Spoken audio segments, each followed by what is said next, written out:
અમદાવાદમાં આજથી 14મો international flower show 2026 શરૂ થયો છે। મુખ્યમંત્રી ભૂપેન્દ્ર પટેલ દ્વારા શોનું ઉદ્ઘાટન કરાયું। ગુજરાતમાં ઠંડીનો ચમકારો વધ્યો છે અને વેસ્ટર્ન ડિસ્ટર્બન્સની અસરથી ઠંડીનું પ્રમાણ વધ્યું છે। ગાંધીનગર અને અમરેલીમાં 13 ડિગ્રી તાપમાન, ગીર સોમનાથના વેરાવળ પંથકમાં કમોસમી વરસાદ।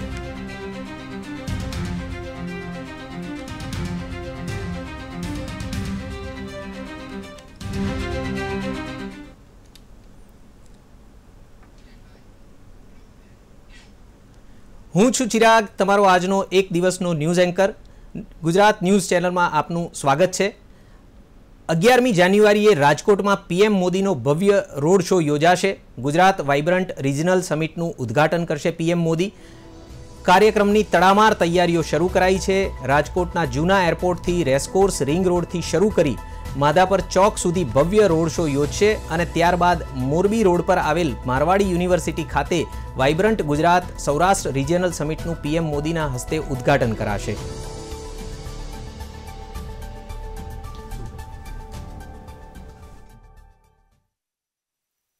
આજે એક વહીવટી તંત્ર, ધારાસભ્યશ્રીઓ, માનની સંસદસભ્યશ્રીઓની, માનની મેયરશ્રીની, જિલ્લા કલેક્ટર, કમિશનર, પોલીસ કમિશનર, આઈજીશ્રીની વિશેષ સમીક્ષા બેઠક આજે થઈ છે। આપ સૌનું, પત્રકાર મિત્રોનું સ્વાગત છે। માનની રૂપાલાજી સાંસદ શ્રી અને પૂર્વ મંત્રી શ્રી, રામભાઈ મોકરિયા માનની સાંસદ શ્રી, માનની મેયરશ્રી, અમારા નવનિર્વાચિત મહામંત્રી ભાઈ શ્રી પ્રશાંતભાઈ, ધારાસભ્યશ્રીઓ દર્શિતાબેન, રમેશભાઈ, ભાઈ શ્રી ઉદયભાઈ, મહેન્દ્રભાઈ પાડલિયા, દુર્લભજીભાઈ, પાર્ટીના માનની પ્રમુખશ્રી માધવભાઈ, જિલ્લાના પ્રમુખભાઈ શ્રી ઢોલરિયાજી, જિલ્લા પંચાયતના પ્રમુખશ્રીઓ, આપ સૌ પત્રકાર મિત્રો, આપણા માટે ખુશીની વાત છે કે બીજી રિજિયોનલ વાઇબ્રન્ટ સમિટ એ સૌરાષ્ટ્ર કચ્છ માટે રાજકોટમાં યોજાઈ રહી છે। એથી વધારે ભાગશાળી એ છે કે દેશનું એવું નેતૃત્વ, આપણા પોતિકા, દેશના અને આપણા ગુજરાતના સપૂત, વૈશ્વિક નેતા, સમગ્ર વિશ્વ જેના ઉપર નજર રાખીને બેઠું છે કે શું બોલે છે, શું કરે છે, એવું શક્તિશાળી દેશ, વિકસિત દેશ, 2047નો રોડમેપ બનાવીને દેશને ક્યાં લઈ જવો, કેવી રીતે વિકસિત ભારત કરવું, એમના માટે સતત સેવાવ્રત એવા માનની મોદીજી આ વાઇબ્રન્ટ સમિટનું ઉદ્ઘાટન કરવા આવવાના છે। સૌરાષ્ટ્રની અને કચ્છની આ પવિત્ર ભૂમિ ઉપર માનની મોદી સાહેબનું આવું એક નવા વાઇબ્રેશનો, વિકાસ, કરોડો રૂપિયાના ખાતમુહૂર્ત, લોકાર્પણો, નવી પોલિસીઓ, નવા સીમાચિહ્નરૂપ કહી શકાય એવા કામોની શરૂઆત પણ એ સૌરાષ્ટ્રની ધરતી ઉપરથી થશે। નવા પ્રકારની ઉર્જા, કારણ કે એવું તત્વ મહાપુરુષ છે કે જ્યાં પણ જાય છે ત્યાં એક નવી ઉર્જાનો સંચાર એ આપણે આ પવિત્ર રાજકોટની ભૂમિ પર, સૌરાષ્ટ્ર કચ્છની ભૂમિ ઉપર આવી રહ્યા છે। ત્યારે આપ સૌ જાણો છો એ પ્રકારે 11-12 વાઇબ્રન્ટ સમિટ એ રાજકોટ રિજિયોનલ વાઇબ્રન્ટ સમિટ યોજાઈ રહી છે। ત્યારે માનની મોદીજી એ 11 તારીખ આખો કાર્યક્રમ નક્કી થાય એટલે આપણે કહીશું, પણ ટેન્ટેટિવ બપોરે માનની મોદીજી એ રાજકોટ પધારશે। આપણું જે જૂનું એરપોર્ટ છે ત્યાં જ એ ઉતરવાના છે અને ત્યાંથી એમનું ભવ્ય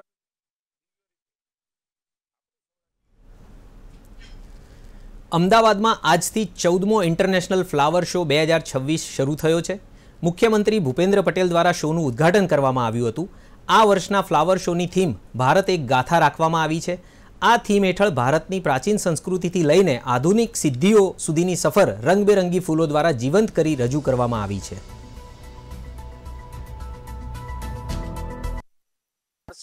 ભારત એક ગાથા થીમ ઉપર ફ્લાવર શોનું આયોજન કરવામાં આવ્યું છે। સાથે જ વાત કરવામાં આવે કે જુદી જુદી જે થીમ છે, અલગ અલગ 6 ઝોન પાડવામાં આવ્યા છે, જેમાં ભારતના સાંસ્કૃતિક નૃત્યોથી લઈને ભારતની જે પરંપરા છે તે પણ દર્શાવવામાં આવી છે। સાથે જ વાત કરવામાં આવે તો વડાપ્રધાન નરેન્દ્ર મોદીનો જે ડ્રીમ પ્રોજેક્ટ છે, એટલે કે બુલેટ ટ્રેનનો જે પ્રોજેક્ટ છે તેને પણ અહીંયા દર્શાવવામાં આવ્યો છે। બુલેટ ટ્રેન ઉપર જુદા જુદા જે ફ્લાવર છે તે લગાવીને એક બુલેટ ટ્રેનનો પ્રોજેક્ટ રાખવામાં આવ્યો છે। સાથે જ ત્યાં આગળ ડેમ જેવું બનાવવામાં આવ્યું છે। વડાપ્રધાન નરેન્દ્ર મોદીનો જે આ ડ્રીમ પ્રોજેક્ટ છે બુલેટ ટ્રેનનો, તે અહીંયા દર્શાવવામાં આવ્યો છે। સાથે જ જુદી જુદી સ્કલ્પચર જે છે તે પણ રાખવામાં આવે છે। અને વાત કરવામાં આવે કે જે પ્રમાણે નરેન્દ્ર મોદી એટલે કે વડાપ્રધાન નરેન્દ્ર મોદીનો એક ડ્રીમ પ્રોજેક્ટ ગણાતો હતો તે બુલેટ ટ્રેન અહીંયા જોવા મળે છે। સાથે જે અલગ અલગ ઝોન કરવામાં આવ્યા છે તે ઝોનમાં બાળકોથી લઈને અન્ય લોકો માટેના જે કહી શકાય કે સ્કલ્પચર છે તેમાં અહીંયા રાખવામાં આવે છે। અને સાથે જુદા જુદા ફૂલો પણ અહીંયા જોવા મળશે। 10 લાખથી વધુ ફ્લાવર્સ જે છે તે અહીંયા જુદી જુદી વેરાયટીના જોવા મળશે। કેમેરામેન કૌશિક પરમાર સાથે બ્રિજેશ દવે, અમદાવાદ। ફ્લાવર શોની આજથી શરૂઆત થઈ છે, ત્યારે મોટી સંખ્યામાં દર વર્ષે ફ્લાવર શોની મુલાકાતે મુલાકાતીઓ આવતા હોય છે। ત્યારે આજે મુખ્યમંત્રી દ્વારા ફ્લાવર શોનું ઉદ્ઘાટન કરવામાં આવ્યું। સાથે જ અહીંયા લોકો જે છે તે પણ ફ્લાવર શોની મુલાકાતે આવી રહ્યા છે। અત્યારની જો વાત કરવામાં આવે તો ફ્લાવર શોની મુલાકાતે મોટી સંખ્યામાં જ્યારે આવતા હોય છે, ત્યારે જે પ્રમાણે લોકો જ્યારે આવ્યા છે, કઈ રીતના જે કહી શકાય કે તેમની પ્રતિક્રિયા છે તે વાત કરીશું। શું કહેશો, ફ્લાવર શોની મુલાકાતે દર વર્ષે ફ્લાવર શોનું આયોજન કરવામાં આવતું છે? ના, ખૂબ સરસ આયોજન અમદાવાદ મ્યુનિસિપલ કોર્પોરેશને કર્યું છે અને ધીસ ઇઝ જસ્ટ અમેઝિંગ કે ડિફરન્ટ આપણા ઇન્ડિયન કલ્ચરનું જે રીતનું શોકેસ કર્યું છે, ડિફરન્ટ ફ્લાવર્સનો યુઝ કરીને બહુ જ સરસ છે। અને અહીંયાનો ઓરા પણ એટલો બધો સરસ છે કે સવારે, અને આ વિન્ટર ટાઈમ છે એટલે તો બહુ જ ખૂબ મજાનો સમય છે।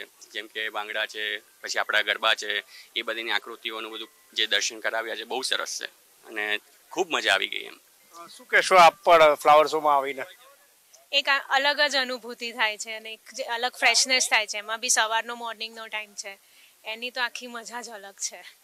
ચોક્કસ જે પ્રમાણે ફ્લાવર શોનું આયોજન કરવામાં આવ્યું છે, ખૂબ જ સુંદર આયોજન કરવામાં આવ્યું છે। અને સાથે જ વાત કરવામાં આવે કે આ જે વોલ બનાવવામાં આવી છે, એટલે કે સરદાર વલ્લભભાઈ પટેલ એટલે કે 150મી જન્મ જયંતિ, અને ખાસ કરીને જુદી જુદી સ્કલ્પચર પણ અહીંયા રાખવામાં આવે છે। જો કે આને રેકોર્ડ એટલે કે લિમ્કા બુક ઓફ ગિનિસ રેકોર્ડમાં જે કહી શકાય કે સ્થાન મળી શકે તે પ્રકારની શક્યતા દેખાઈ રહી છે। કારણ કે અત્યારે જે છે ફ્લાવર શો, તેને ફ્લાવર શોની મુલાકાતે મોટી સંખ્યામાં જ્યારે લોકો આવતા હોય છે, ત્યારે વિવિધ સ્કલ્પચર લોકો માટે એક આકર્ષણનું કેન્દ્ર બની રહેશે। કેમેરામેન કૌશિક પરમાર સાથે બ્રિજેશ દવે, અમદાવાદ। રાજ્યમાં હવામાનને લઈને મહત્વની આગાહી સામે આવી છે। આગાહી 24 કલાક દરમિયાન વેસ્ટર્ન ડિસ્ટર્બન્સની અસર રાજ્યના વાતાવરણ પર જોવા મળશે। હવામાન વિભાગે દક્ષિણ ગુજરાતમાં હળવા વરસાદની આગાહી કરી છે, જેમાં સુરત, વલસાડ, ડાંગ, તાપી તેમજ દમણ, દાદરા નગર હવેલીનો સમાવેશ થાય છે। જાન્યુઆરીથી 7 જાન્યુઆરી દરમિયાન ઠંડીમાં પણ વધારો થવાની શક્યતા છે અને આવતીકાલથી તાપમાનમાં 2 થી 4 ડિગ્રીનો ઘટાડો થઈ શકે છે। અમદાવાદમાં આજે વાદળછાયું વાતાવરણ રહેશે અને લઘુત્તમ તાપમાન 18.9 ડિગ્રી નોંધાયું છે। નલિયામાં 12.2 ડિગ્રી અને ગાંધીનગરમાં 16.10 ડિગ્રી તાપમાન નોંધાયું છે। जनवरी से लेकर 7 जनवरी तक इसमें आज के लिए हम लाइट रेन का पूर्वानुमान दे रहा है। मेनली दक्षिण गुजरात की जो जिला है इसके लिए, जैसा सूरत, नवसरी, वलसाड, डांग, दमन दादरा नगर हवेली के लिए है और तापी के लिए दिया गया है। और जो लघुत्तम तापमान है, इसमें तापमान अभी 2 से 4 डिग्री सेंटीग्रेड टेम्परेचर फॉल होगी अगले 2 दिन में, 48 आवर में। उसके आगे फिर gradual rise by 2 to 3 degree centigrade अगले उससे आगे 3 दिन। ધોરણ 10 અને 12ની બોર્ડની પરીક્ષા આપનારા વિદ્યાર્થીઓ માટે અમદાવાદ શહેર જિલ્લા શિક્ષણાધિકારી કચેરી દ્વારા એક મહત્વપૂર્ણ અને રાહતના સમાચાર સામે આવ્યા છે। વિદ્યાર્થીઓ પરીક્ષા પૂર્વે સચોટ રિવિઝન કરી શકે તે હેતુથી ખાસ પ્રશ્ન બેંક 2026 લોન્ચ કરવામાં આવી છે। આ પ્રશ્ન બેંકની સૌથી મોટી વિશેષતા એ છે કે તેને વિષય નિષ્ણાંત અને અનુભવી શિક્ષકોની ટીમ દ્વારા તૈયાર કરવામાં આવી છે। કુલ 80 જેટલી પ્રશ્ન બેંક તૈયાર કરાઈ છે, જેમાં ધોરણ 10 અને 12ના મુખ્ય 6 વિષયોનો સમાવેશ થાય છે। આ પ્રશ્નપત્રો બોર્ડની પરીક્ષાની નવી પદ્ધતિ અને બ્લુપ્રિન્ટને ધ્યાનમાં રાખીને બનાવવામાં આવ્યા છે, જેથી વિદ્યાર્થીઓ આત્મવિશ્વાસ સાથે પરીક્ષા આપી શકે।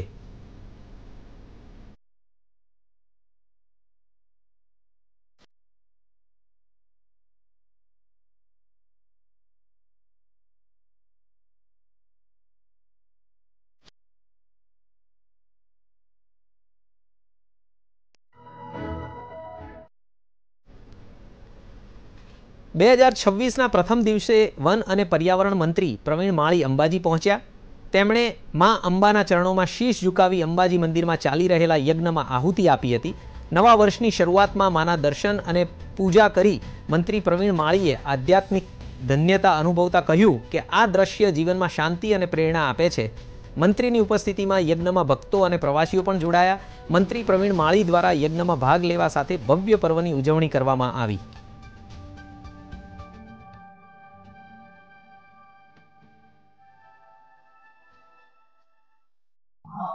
ગુજરાતનો ઈશાન ખૂણો જ્યાંથી સકારાત્મક ઉર્જાઓ વહે અને ગુજરાતના કલ્યાણમાં જેમનો મોટો હાથ છે એવું ઈશાન ખૂણો જગતજનની અંબાજી જ્યાં બિરાજે છે એ અંબાજી મારા દર્શન કરવાનો જે અવસર મળ્યો છે.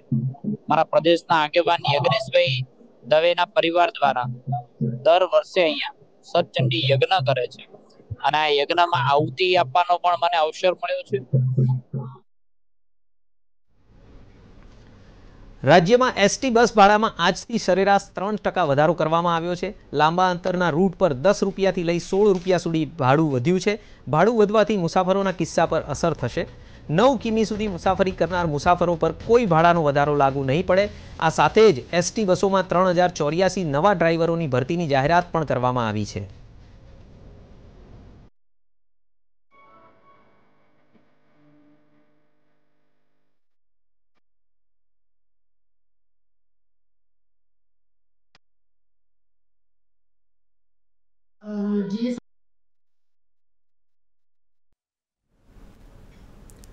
રાજકોટ શહેરની સિવિલ હોસ્પિટલમાં જુનિયર ડોક્ટર એસોસિએશન દ્વારા હડતાલની જાહેરાત કરવામાં આવી છે. જુનિયર ડોક્ટર એસોસિએશન સાથે સંકળાયેલા ડોક્ટરો માત્ર ઇમરજન્સી જ સેવા આપી રહ્યા છે. જુનિયર રેસિડેન્ટ ડોક્ટરો દ્વારા જુદા જુદા પોસ્ટરો બતાવી ઉગ્ર સૂત્રોચ્ચાર કરવામાં આવ્યો હતો. અત્રે ઉલ્લેખનીય છે કે ગત 28 ડિસેમ્બરના રોજ ન્યુરોસર્જન તરીકે ફરજ બજાવનારા પાર્થ પંડ્યા ઉપર જયદીપ ચાવડા નામના વ્યક્તિ દ્વારા હુમલો કરવામાં આવ્યો હતો.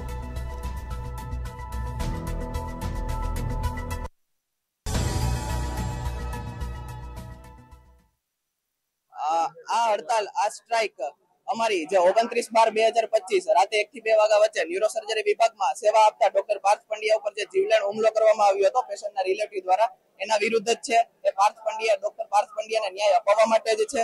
એવું નથી કે હુમલો ડોક્ટર ઉપર પહેલી વાર થયો છે. અવારનવાર આવી ઘટનાઓ આપણી સોસાયટીમાં બનતી જ હોય છે અને એવું નથી કે ડોક્ટર ઉપર જ બને છે. નોર્મલ સોસાયટીમાં પણ આવા તત્વો દ્વારા આવી ઘટનાઓ બનતી જ હોય છે. અમે 4 માંગ લઈને જ અમે આગળ વધીએ છીએ. આ સ્ટ્રાઇકનો મુદ્દો જ મેઇન છે. સૌથી પહેલી માંગ કે જે આરોપી ગુનેગાર છે એ અત્યાર સુધી હજી ગિરફ્તાર થયેલો નથી, તો એને અત્યારે ગિરફ્તાર કરી લેવામાં આવે. બીજી વસ્તુ કે જે આરોપી ગુનેગાર છે એને મીડિયા સમક્ષ લાઈવ અને લેખિતમાં એની માફી મંગાવવામાં આવે. ત્રીજી વસ્તુ કે જે સિક્યુરિટી કંપની છે એના દ્વારા પણ કઈ પગલા લેવામાં આવ્યા નથી, તો એને પણ સસ્પેન્ડ કરવામાં આવે. અને ચોથું કે જે આરોપી છે એનો PMJY કાર્ડ રદ કરી દેવામાં આવે.